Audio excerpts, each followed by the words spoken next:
Hey, good to see everybody right here on 5 News Plus for more 5 Outdoors. I've got our friend Trey Reed from the Arkansas Game and Fish Commission with us today. Trey, we're talking all things deer season. Of course, we've had that alternative firearm season going on the last few weeks. We're about a week away from the big day, Modern Gun opening date. What do we know? What do we need to know going into the new season?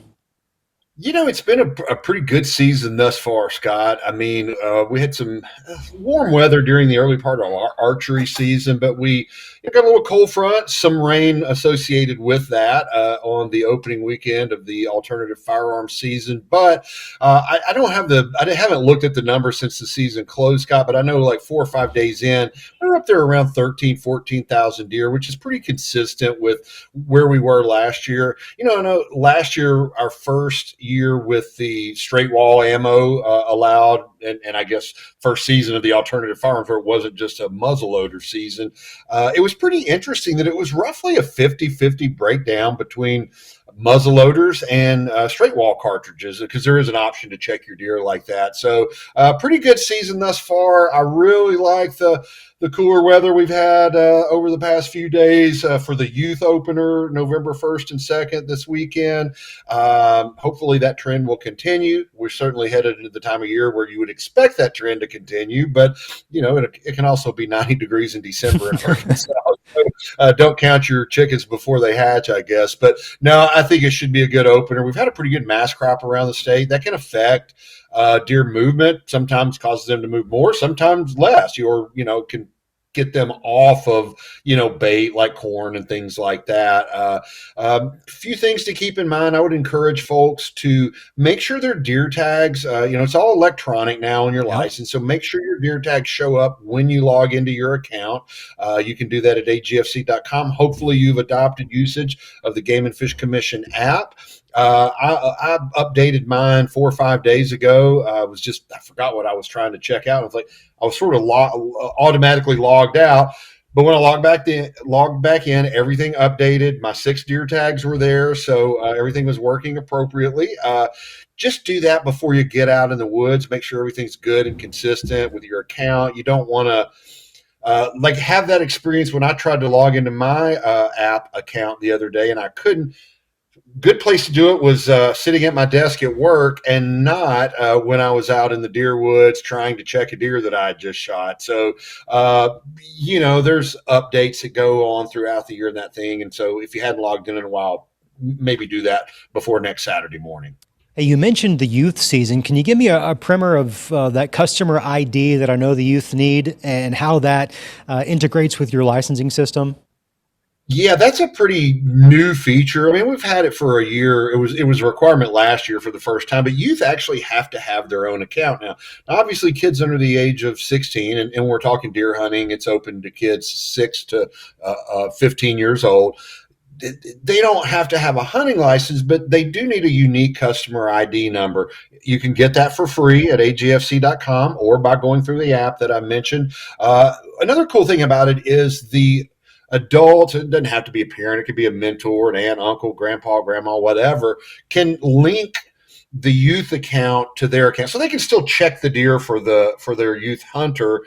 They just don't have to use one of their deer tags like they've done in the past. One of the things I always like to point out to folks, we're not trying to make it onerous on kids to have to check their deer, but data matters, and having that good data, like how many youth are actually participating in the hunt every year, how many are checking a deer, all those types of things go into our regulation setting process, and setting bag limits by deer zone and that sort of thing. So that's really what it's all about. I don't want to have people to have the wrong impression of why we're requiring now youth hunters to have a customer ID to check their own deer. It's all about science and having the best information at our fingertips to manage the deer herd moving forward. Yeah, talking about science, let's transition over to CWD. It's not any new news. We've been dealing with it for, I don't even remember how long. It feels like forever. It's not necessarily going away. Now. 9 years, really. I was going to say a decade, so I was close. What do we need to know going into this season? Has anything changed? Or are you guys asking anything different of hunters? What precautions can we take? Nothing really has changed substantially. There's, I think, a couple of new counties this year.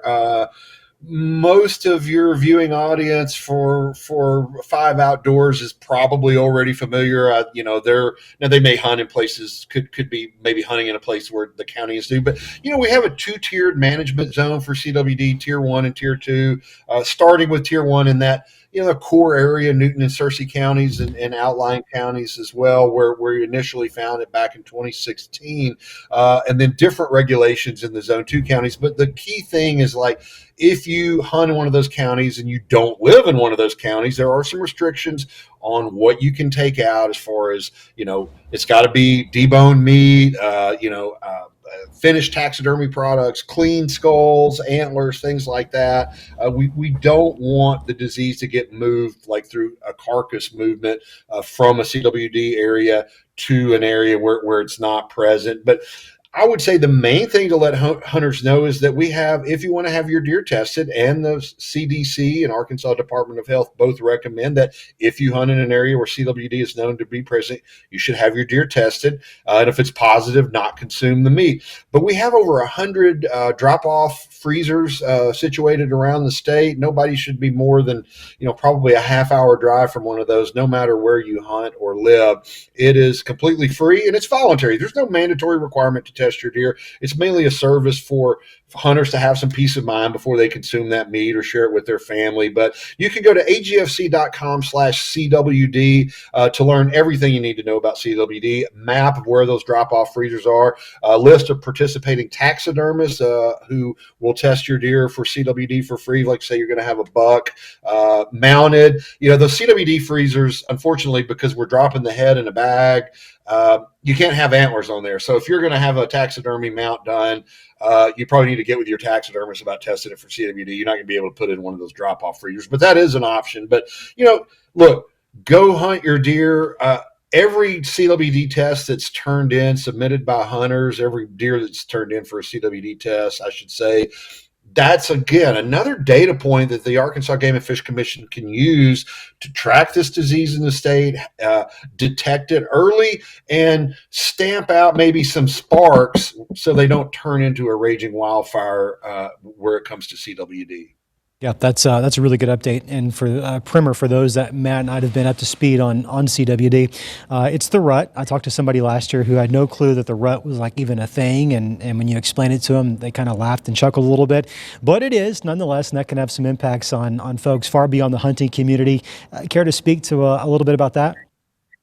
Sure, Scott. It's a great time to talk about that. Not only is it the rut, which is going to increase deer activity overall. It's the breeding season. They're running around doing their thing that they do this time of year, right? And sometimes they may not uh, may not have their wits about them, shall we say, as well as they do other times of the year.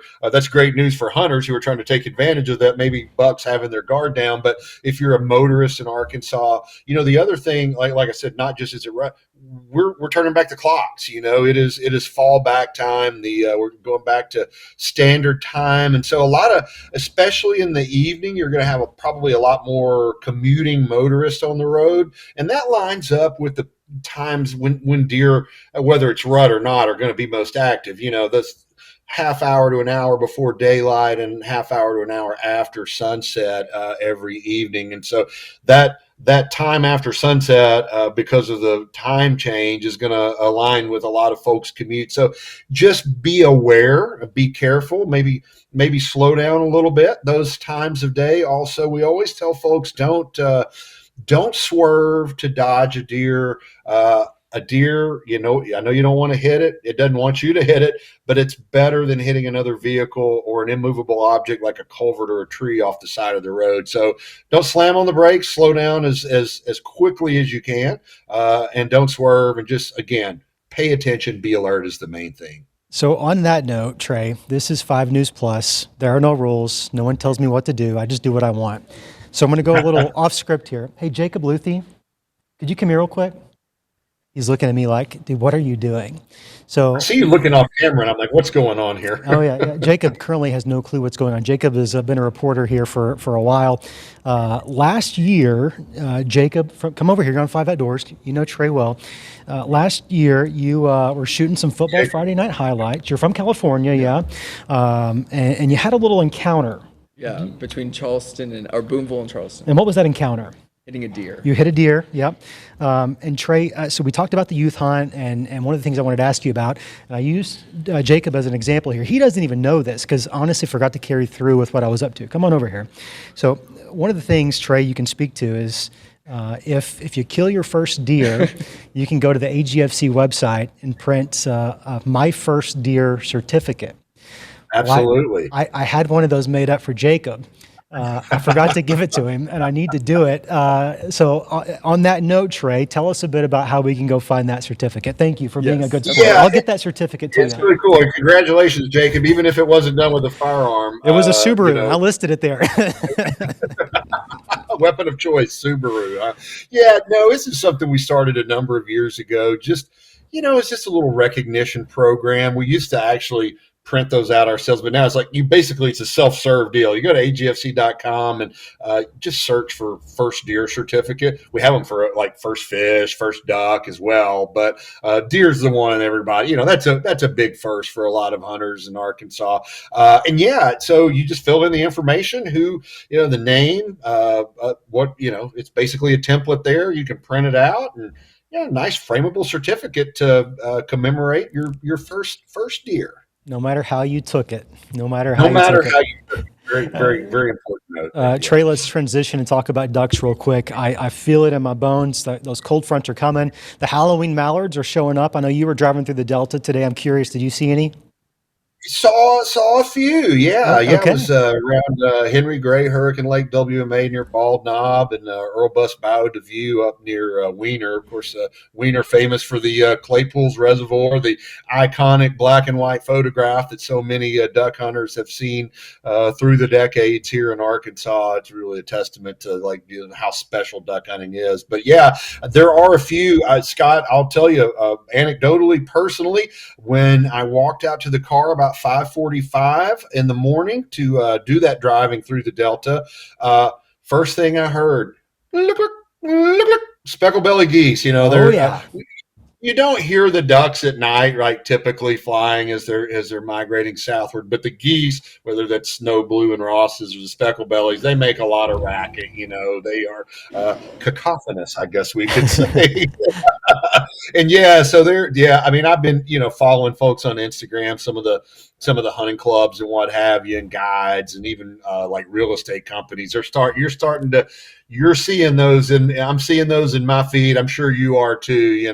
That they are they're getting here. It's such an interesting phenomenon too that you talk about the Halloween mallards. It's really that's a term that was largely among a very small segment of duck hunters and biologists, a few years ago. But so to hear you use that, it's really cool, because what we're talking about there are some of these birds that, we talk a lot about. Ducks are not going to migrate to Arkansas until they absolutely have to. And that's the case a lot of times. I always use the analogy, if there's a taco truck parked in front of your house, it sells the best tacos in the world, and they got, great, the Mexican Coke and the Fanta and all that. Why are you going to drive 30 minutes away to go get a taco and a Mexican Coke, right? So that's kind of the way ducks are. But there are some of these birds, these Halloween mallards that we're talking about, that for whatever reason, they're just kind of hardwired, at a certain, and it's probably photo period more than anything else, as the days begin to shorten after this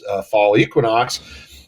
They're just going to, at some point, hey, it's time to go south. It's time to go. And that's what we're talking about with these Halloween mallards. And Scott, they are starting to show up. And I'm hoping with this cold front that we've seen this week, that probably going to be a lot more birds, ducks and geese both, and even some of those things like woodcock and snipe, and some of those webless migrants moving into the state as well. So lots of opportunities coming up for sure.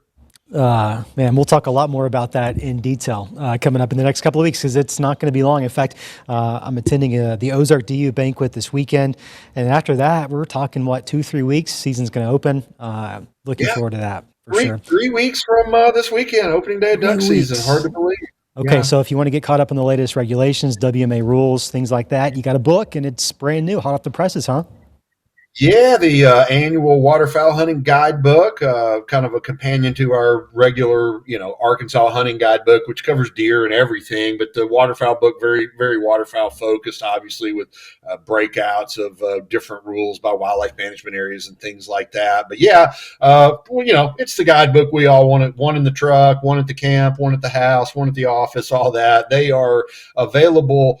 You can download them from agfc.com/guidebook. Or through the AGFC app. You can download it right there where it's on your phone. What's really cool about that, like say you're out in the field, and I think you and I had a duck hunt a few years ago where we were kind of like, what is that regulation? You got it on your phone there, even without service, you can pull it right up and see, turn to page whatever. That's the rule, all the different, because there are some changes. One of the big ones is it's actually a liberalization, but 3 pintails in the bag limit this year, which change from years past. And so not a lot of major changes really to talk about this year. We're in a 2-year regulation cycle, and there was a couple little changes, tweaks done this year, but it's really every other year that we kind of see some more substantive changes. But that guidebook should be available as well this week. If you at any licensed dealer, your sporting goods stores and things like that, as well as game and fish offices and nature centers around the state. But again, if you don't want to wait for that, if you're unlike me and maybe better in the digital space, you might want to try agfc.com/guidebooks or the AGFC app.